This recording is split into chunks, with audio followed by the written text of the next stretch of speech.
Justice Umar Bandial का bench अचानक D list कर दिया गया। बेंच के सामने समाअत के लिए मुकर्रर तमाम 12 मुकदमात भी डी लिस्ट कर दिए गए।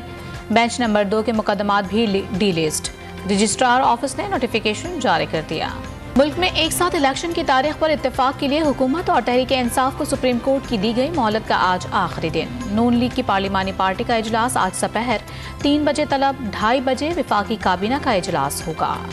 साबिक वज़ीर आला पंजाब उस्मान बुज़दार के खिलाफ आमदन से ज़्यादा सजात का केस एहतसाब अदालत ने अबूरी जमानत में 3 मई तक तौसी कर दी। घोटकी में कादिरपुर लिंक रोड पर गश्त के दौरान पुलिस का डाकुओं से मुकाबला। फायरिंग के तबादले में 5 डाकू मारे गए। लाशें घोटकी के अस्पताल मुंतकिल कर दी गई। साहिवाल के इलाके शाहकोट में शौहर ने घरेलू झगड़े पर बीवी को पेट्रोल छिड़क कर आग लगा दी। खातून झुलस कर जाँ बहक, मुलजिम गिरफ्तार।